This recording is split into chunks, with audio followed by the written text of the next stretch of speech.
morning, so I didn't like the contact that it was sent because I think I was still asleep when I was talking. But I'll check it out later and see if it's any good to talk about or to add it in or leave it in. I'm getting off of work right now. It was a long day. Had to finish payroll and then I had to get invoices done too. Oh, sneaky, I'm gonna get out of here. And oh my god, I couldn't get warm. Not me and my coworker. We could not get warm. It was so cold in there.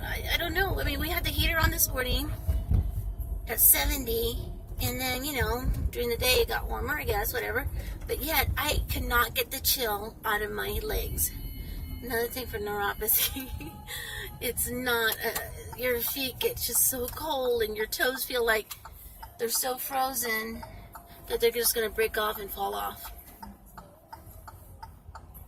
And right now, I'm going to head over to the store and get some stuff because I'm going to make poor man stew.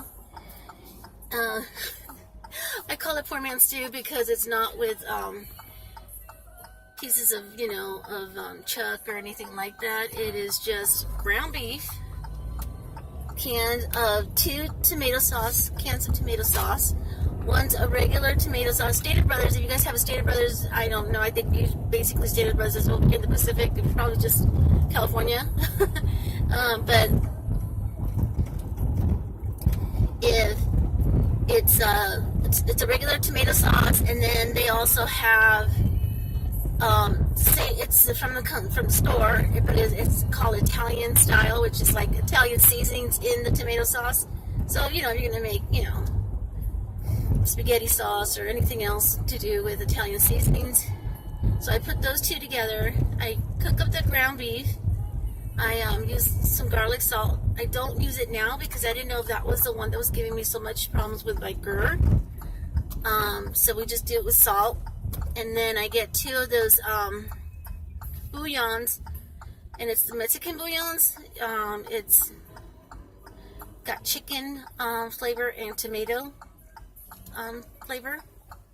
Break those up, crumble those up, and actually put them inside with the meat, with the ground beef is cooking up, browning, whatever you want to call it.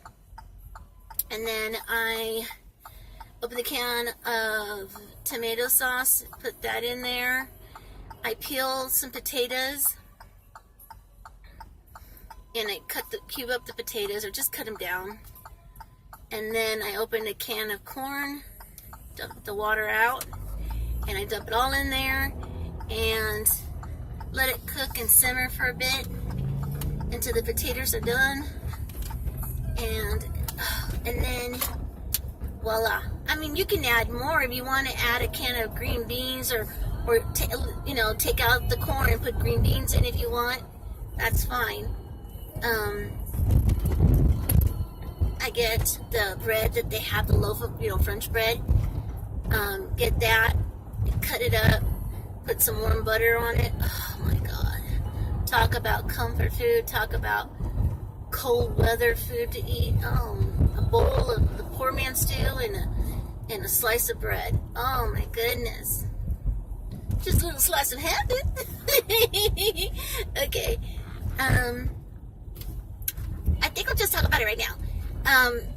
What I was talking about this morning, half asleep, driving to work, is we watched, we DVR a lot of our shows because we don't like the commercials. Some of the commercials are repetitive, some of them are just stupid. So we watch, you know, all our shows, and we just zip through it. Thank you, DVR. The Walking Dead. I am an avid fan of The Walking Dead. I didn't start watching it until I think in its 4th season. How I ran across it, it was on Netflix or on Hulu, I can't remember. And I didn't want to watch it at first. I said, zombies, I don't know about zombies and stuff. And I thought, okay, well, you know, Les at the time was working as a limo driver, and it was a Saturday, and he was out because weekends, of course, it's either, you know, weddings or quinceañeras or, you know, taking the ladies to the vineyards, you know, over here in Temecula. They have a lot of wineries, and they used to do little packages for them and stuff. And that was fun, because I went with him a couple times when we did the proms and stuff. Oh my God, that was so much fun. So I thought, you know what, I'm gonna try it out. And I remember I was quilting, because I had my machine out and everything. And after the first episode, I was like, oh my God, I paused it, I got out of it, and I said, he's got to watch this with me.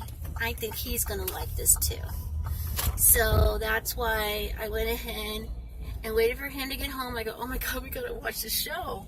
And he was like, well, what's it about? And I go, well, it's about zombies, but not about zombies. It's more about how you would act in a situation. What kind of reactions you would have towards people. Because the zombies, you just kill them, you know, you could just kill them, you know, but the thing is, the people, you know, and what's so funny is that I'd rather trust the zombies than I do the ones that are alive, because they're the worst ones. You don't know how they're going to react, you don't know if they're going to be, you know, come and hurt you or anything like that. So it's a really good show. I really like it. I enjoy it. I'm at the store right now. I'm going to go in. I'm going to take you guys into the store. The heck with it, right? I'll be whispering. Let's see what happens. Oh, let me take my bag. And I was going to make sure you bring your usable bags now. Okay, so let me go ahead. I'm going to pause this. Okay, so went to the grocery store. Got the stuff I needed. I'm going to leave that light on so you guys can see me, because I know it's getting kind of dark here already. Isn't that crazy? Oh. And it's quite chilly out there tonight. It's, let me lower this a little bit. Just a little bit here. There we go. Maybe that'd be better. It's actually kind of really chill out there right now. We have the Santa Ana winds blowing. And I just want to say a prayer to all the people in Ventura. I know there's other fires going on, but it seems like it's already up to, I don't know how many acres, and so many people have been displaced right now. They've been evacuated, and, you know, to get them out of there and stuff. So I'm just hoping, you know, they were able to get out. I don't know how bad it is or how bad it's gonna be for them. I do feel for them though. Okay, let's see.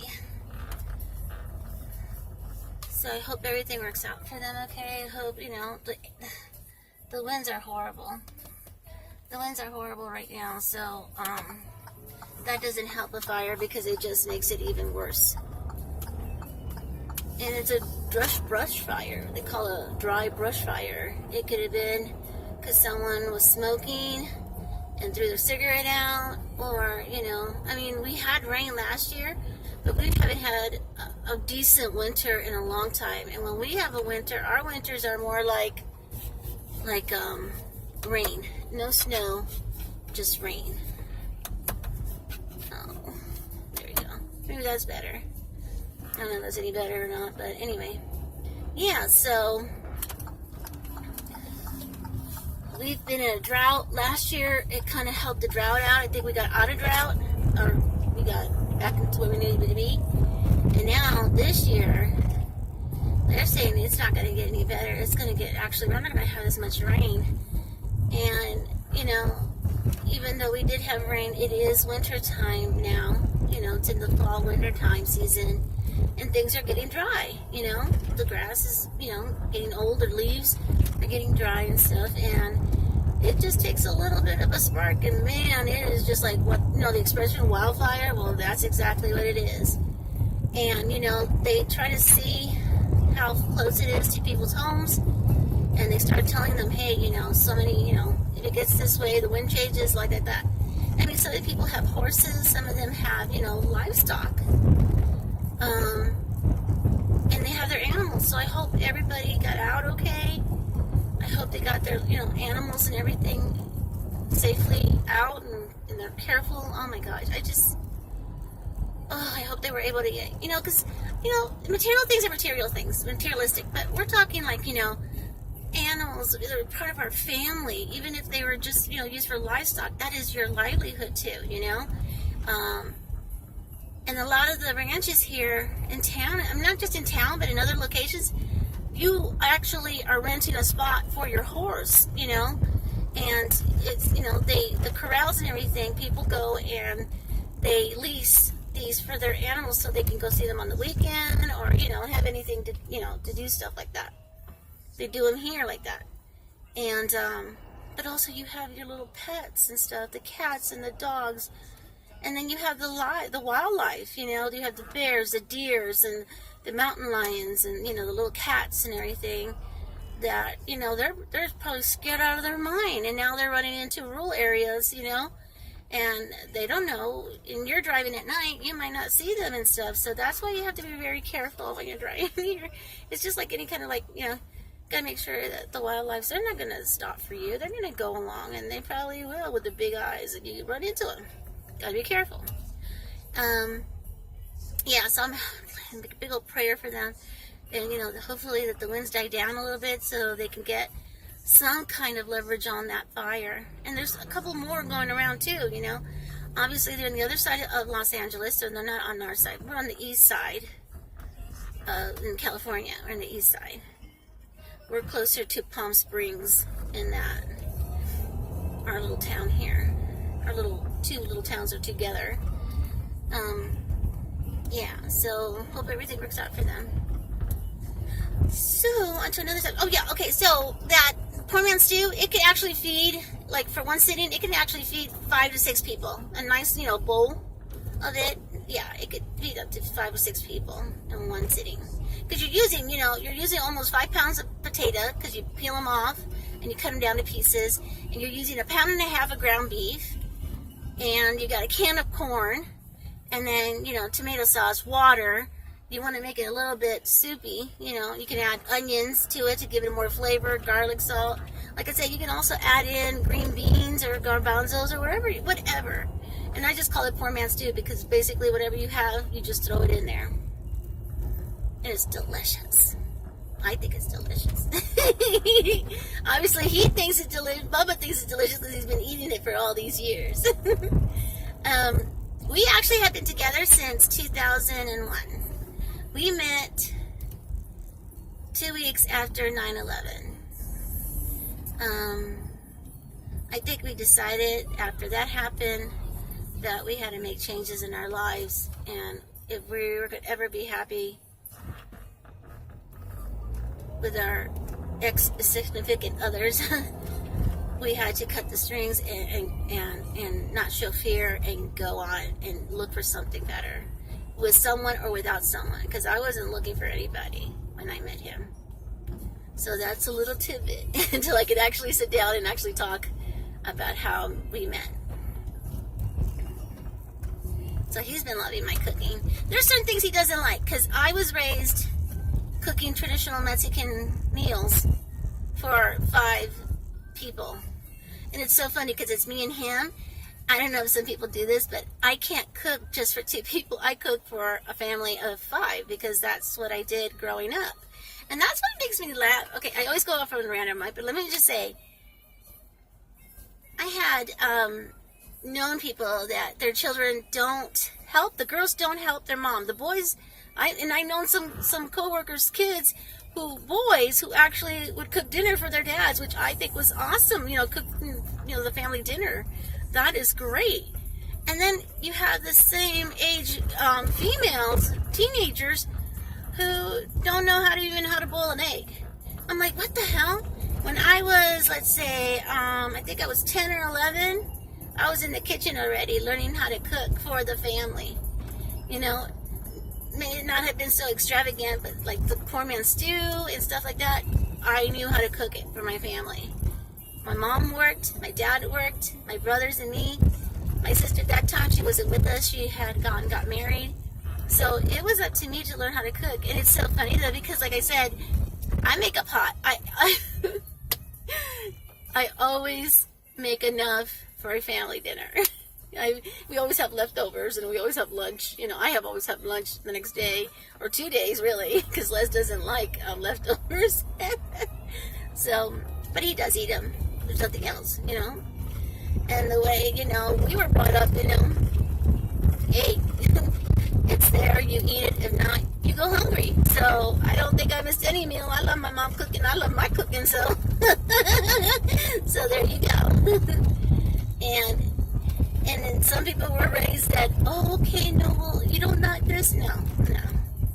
I accommodated some of my foods, recipes, so I, you know, won't do the recipe like because he won't eat it or whatever. He, you know, when my mom comes, she makes traditional stuff. Oh, she makes great food, tamales. He'll eat the tamales. He'll eat stuff like that. You know, rice and stuff. He'll eat all that. But like our, you know, oxtail soup. Oh my God, I love oxtail soup. It's the bomb. It's like it's beef stew, you know. And there's like my fish. It's my fish soup. I love my fish soup. It is delicious. My mother makes it for me every time she comes for the holidays, or whenever she comes, she makes me a big old pot. And my sister and my brother-in-law, they like it too, so we all share within 3. Oh my God, it's so freaking good.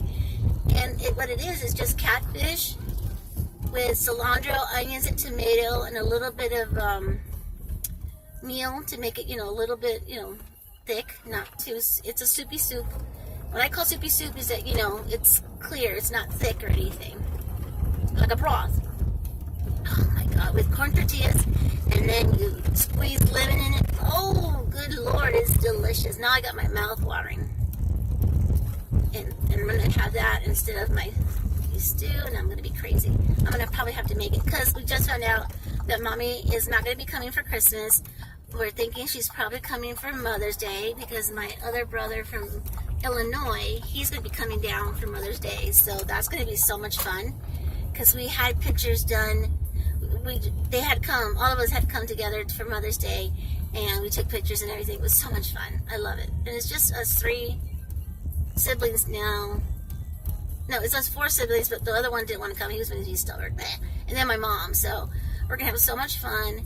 And then I told my husband, you know, I want her, you know, she can fly over here, and then maybe we can drive her back. And that'd be so fun, because, you know, we can drive. We'll make it to Texas in 2 days, stay the night, and then come back, because we have 9 days off, because it's 7 days for vacation and then 2 days off for the weekend and stuff. So I'm home.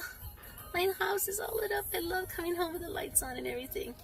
Okay, so that's why I told him, I want to take Mommy home in the car. I want to take a drive over there, because that's what we did one year, but not last year, the year before. We took my mom home after the holidays and stuff. It was a girls' trip, supposedly, and I loved it. We had such a blast. And now we're gonna try to do this with me and my husband. Take one of our vacations over there, and it should be a blast to do. Okay, guys, I'm home already. I love you guys. I was gonna make it short tonight, so I will talk to you guys tomorrow morning. I'll let you know how it went with the stew. I'll take a picture or something, put it on my Instagram, so you guys can see what's going on. Check out my Instagram. It's under Connie's Cuddles or Connie Clover. And then, it's Connie, Connie's, and then _Cuddles. Or you can also look me up on Facebook at Connie Clover, or Connie's Cuddles. I think it's Connie's Clover, because Connie's Cuddles, I think, is my shop. And I don't really post a lot of stuff there yet. But yeah, you know, I write things. You know how everybody posts stuff? I usually put a lot of funnies on there. So if you guys just befriend me. No, don't befriend me. Friend me. Ask for a friend thing, request, and I'll get you guys on there. All right, guys. You guys have a great evening. Bundle up. Oh, I hope we can start the fire up. Oh, that'd be so good. The fireplace would be so nice tonight. All right, guys. Mwah, mwah, mwah. Love you, Cuddlebugs. Love yourselves. Woo! December 5th, baby. 5 down. There we go. Woohoo!